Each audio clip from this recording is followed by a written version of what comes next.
We're on. Hi, Paul. Hello, Shayla. How are you Hello, today? hello, everybody else. Well, I had a good night's sleep. Ironically, I did not. And therein hangs a tale. That's right. That's our subject for today is sleep and aging. I actually hurt myself exactly 3 weeks ago today, so haven't really slept very well since then. So this is really a good time to talk about what is it doing to me? That's right. An experiment of one. Yeah, unfortunately, it's not, because it's pretty common that people don't get enough sleep. And, we thought that there was a time we thought sleep was for sissies, or you can sleep when you're dead, but you may be hastening your own demise if you don't get enough sleep. It certainly is changing your health. So what kinds of things does sleep have an impact on? Oh, everything. It's more like what it doesn't have an impact on. Uh, it will, among other things, increase your blood pressure, reduce your ability to regulate your appetite. It reduces your ability for your immune system to function. It changes gene expression. It causes weight gain. It interferes with the hormones that regulate appetite. It changes your ability to lose weight, increases the risk of type 2 diabetes and cardiovascular disease, increases your risk of dementia and Alzheimer's, and reduces your ability to rebuild and repair muscle and recover from exercise. So, pretty I'll much. never sleep after that. Well, I know I've been thinking about this a lot as I haven't been sleeping. Like, this isn't so good. So sleep touches on everything. Yeah, every disease, every chronic disease we know of is linked to a lack of sleep, and short sleep equals a shorter life. And seeing as we're in the wake of or in the midst of a pandemic, what kind of impact does it have on your capacity to avoid COVID-19? Whoa, well, even, in terms of immune system function, it reduces your natural killer cells, but it also increases your risk for respiratory disease. In terms of just our pandemic situation, we usually think of when you're talking to people about coping or about change, you think of people having big T trauma. So, war, death, accidents, and those are the sort of things that people would maybe, suffer PTSD and have lack of sleep and increased cortisol and stress. And then you think of small T trauma, the everyday kind of aggravations or things, you're behind on your rent payments or, those sort of things. So all of those are wrapped up right now. We're collectively all experiencing big T trauma, and usually everybody doesn't usually go through that at once, which really affects our ability to cope and be resilient. And unfortunately, that means that our natural resources are suffering. Natural, I mean our ability to get through the day, to focus, to sleep, to eat well, to exercise. So we really need to remember to build those things into our day, because they're going to help us sleep and cope. But also, like the brain doesn't have any spare. We're using our resources that we have right now. So if you're not eating properly, that your brain is affected, and your brain is really affected when you don't sleep, and your brain doesn't store energy, your brain doesn't store sleep. And so the pandemic is really changing our health mentally and physically, and we need to really think about building in those times of recovery, especially right now. So how much sleep do we actually need every night? We definitely need 7 to 9 hours. As you age, you need the same quantity. They, in quotes, the experts, think that maybe we don't get the same amount of quality as we age, but that may be more to do with lifestyle, because we know that lots of the things that we used to think aging impacts really are also highly changed by our lifestyle. So that's not proven by any means, but we definitely still need 7 to 9 hours regardless of our age. The younger you are, like babies, teenagers, I'd say teenagers need a lot more, but adults They need need 37 hours a night. exactly. Yes, exactly. But 7 to 9 hours, definitely. So if you don't get 7 or 9 hours, can you catch up on the weekend? No, unfortunately, there's no repaying a sleep debt. We have no way of storing sleep like we do for calories. We need it regularly. We need it to function, and we have to, it's part of our restorative system. Patty has a good question about whether or not napping helps restore the balance or restore the, the sleep exchequer. Well, that's a good question. So it depends. Everything is that's the same answer for all questions health and fitness It related. depends. Yeah, right. It Yeah. depends. Yeah. So if you're trying to Will change tell. your sleep habits to get regular sleep, then I would not nap, because that's interfering with your ability to go, build sleep pressure. That's one of the ways we go to sleep, is the pressure to sleep builds. So I would say if your naps are like 20 minutes and you lie down, you get up and you don't have a hour and a half sleep, and you're napping because, you're exercising a lot, I'm a big fan of napping, but I'm also normally a really good sleeper. So I would try first to change my sleep patterns, and not napping may help build sleep pressure. So it is dependent on your individual situation. Right. So the other thing I'm wondering about is you said earlier that lifestyle affects the way you sleep, or the quality of your sleep. So what I'm wondering is there a way that you can, is there a way that what kind of lifestyle changes do you have to make, or things that you can do to contribute to better sleep? Well, we've been practicing sleep deprivation since we invented the light bulb. So, Right? yeah, I know. So that's, how we can get a better night's sleep is separate from that, goes with the light bulb situation. But yeah, so exercise and activity is certainly a really great sleep inducer if you do it early in the day. We don't want to do a hard workout later in the evening, because that interferes with our ability to sleep. But one of the reasons that I'm having such a hard time sleeping for the last 3 weeks is I can't really exercise. So, being tired, we used to be physically tired, and now rarely are we physically tired unless we make the effort to do that. And, we want to have good sleep habits, and that also is affected by our current situation, because good sleep habits can be interrupted if we're not following a regular routine or a schedule. When people retire and don't have a job, sometimes they fall into bad sleep and lifestyle habits. The best recovery from exercise is sleep. Sleep is the only time that we release human growth hormone. If you've looked at any anti-aging website, they're going to promise you that you're going to get some human growth hormone. I don't recommend it. Or testosterone, and it's going to make you young. So human growth hormone is released by our pituitary gland after exercise, sleep, and trauma. And in normal circumstances, it's highest at night. So it's produced at night so we can repair at night. Testing for how your levels of human growth hormone is very popular, but it's also meaningless, because it varies throughout our lifetime, and it varies throughout the day.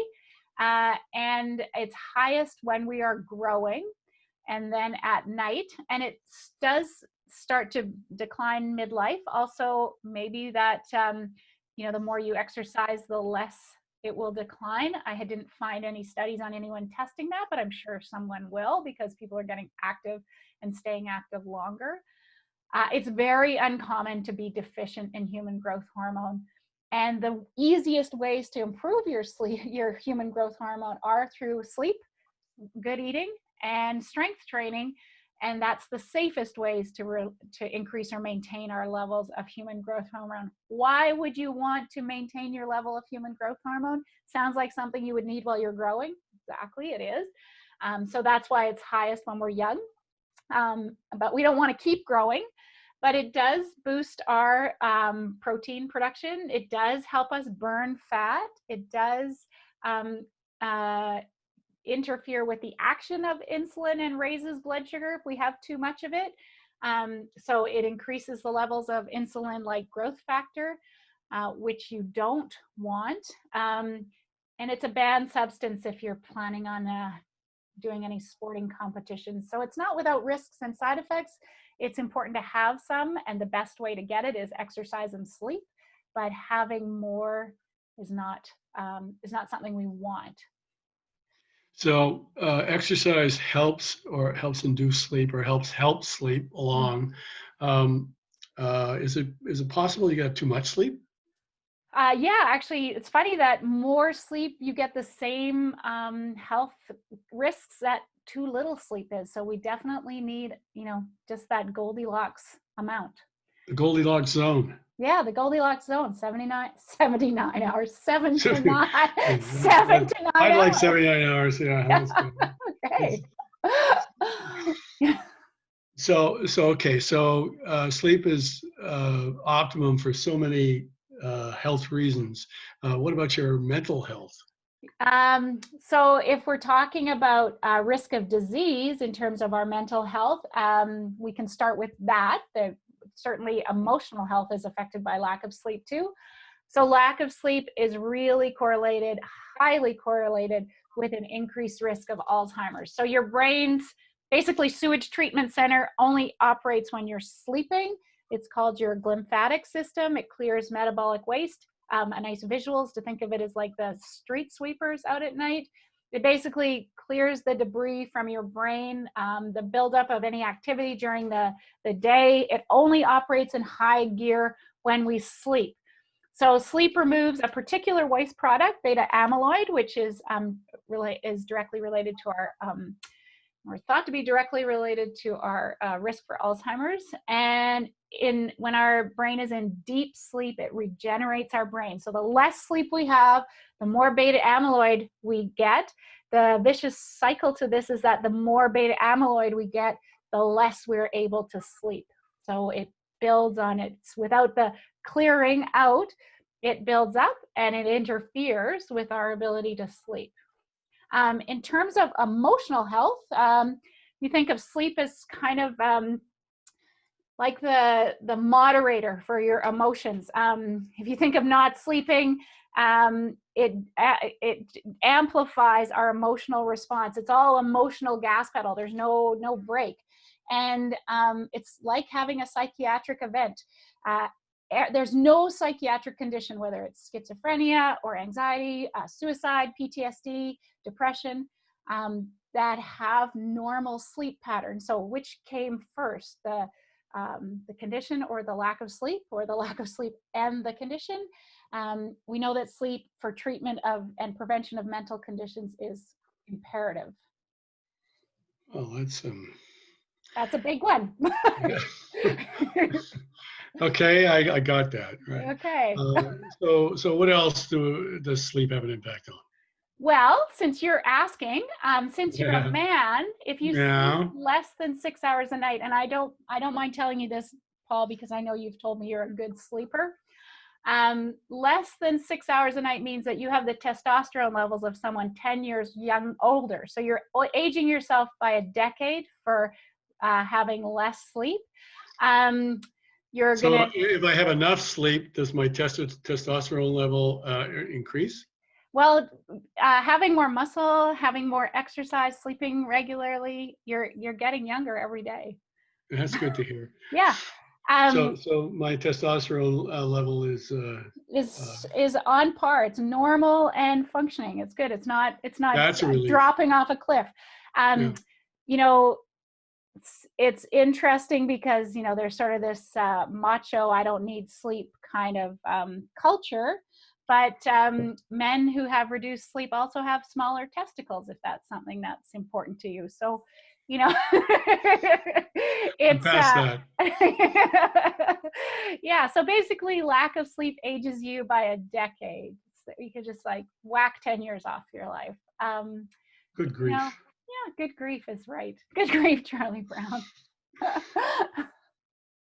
So what about, you said earlier, weight loss? That sounded interesting. Is that because you're up and therefore snacking, or is there something else going on? Well, I think that's part of it, but it does affect our hormones that regulate our appetite. So leptin and ghrelin regulate when we're full and when we're hungry, and the um, the hormone related to fullness, leptin, just basically shuts down if you don't have enough sleep. We don't feel full, and the hormone related to hunger just ramps up. So it decreases our ability to feel full or satisfied after eating if we don't sleep.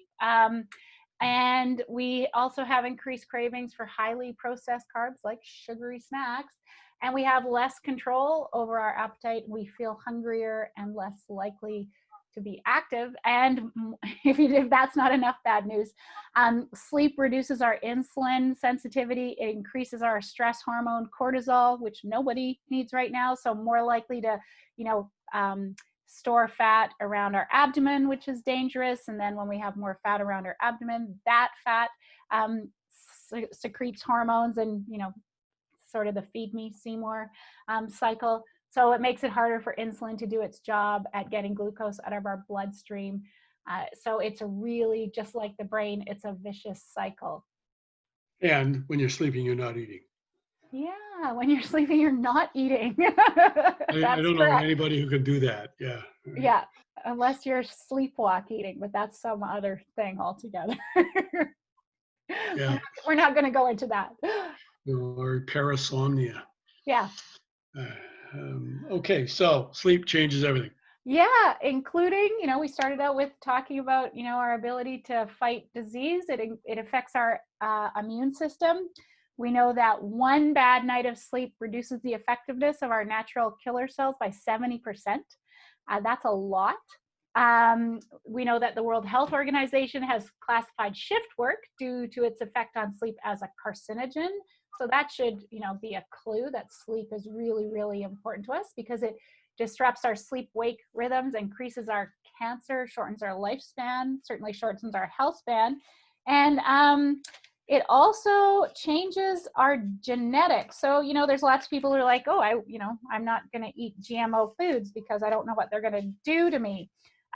So depending on how you feel about genetic modifications, lack of sleep is really your own genetic experiment. So all of our body systems, down to our genes, are affected by sleep. And I just want to make sure I get the numbers right here. It is, let me see, I do have it here somewhere. Here we go. There was a study on lack of sleep. So 6 hours a night for 1 week compared to people who got 8 hours a night for 1 week. So they took the same people. So there was nothing different about the people. They got them to sleep 6 hours a night for 1 week. And then at another point later in time, they studied them sleeping 8 hours a night for 1 week. And what they found is when people slept 6 hours a night for 1 week, 711 of their genes were distorted by lack of sleep. And 50% of these genes were in the immune system. And so they found that the stress of not sleeping produced chronic inflammation, increased the risk of cardiovascular disease, and promotion of tumors. So they also said that 50% of all adults only sleep 6 hours of sleep a night, and was saying that especially for people who are having cancer treatment, that lack of sleep was like, you know, putting fire, just fuel for the fire.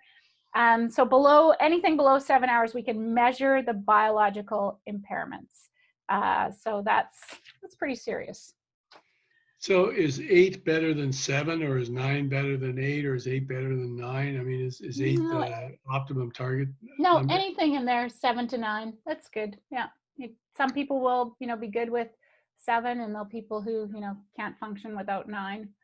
Mm-hmm. But you don't want less than 7, and after 9, then you're sort of getting all the same ill effects. So getting to sleep and having a good night's sleep, what's the best way to do that? The best way is to change your habits. So when it comes to changing sleep patterns, the only thing that is shown to work is cognitive behavioral therapy. Like if you really have issues like alcohol doesn't work, sleeping pills don't work, melatonin, none of those things produce real sleep or real changes.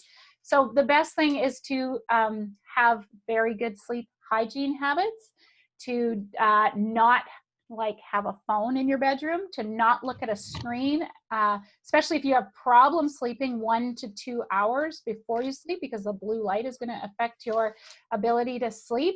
To practice going to bed and getting up at the same time every day, regardless of if it's the weekend or not the weekend, just to have that schedule, to sleep in a very dark, cool room, to take things out of your room. Technology is one, but anything that will interfere with your ability to sleep.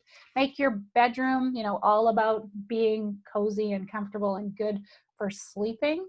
So practicing good sleep hygiene habits. And then if you can't sleep, the idea is to, what they tell people to practice is to go to bed later, but still get up at the same time. You're trying to build that sleep pressure during the day. So melatonin is a hormone that's released with darkness. So that's why, no screens, no light, having that dark bedroom is really important.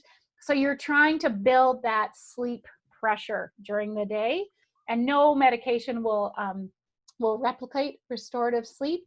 So we're trying to get that sleep pressure. So if that means that you're more tired during the day so that you fall asleep faster, that's what we want. The not sleeping in, to build that pressure, to make it dark and cool and calm. Very not great amount of activity. Don't drink alcohol. All those things that interfere with our ability to sleep properly at night, and practicing those habits.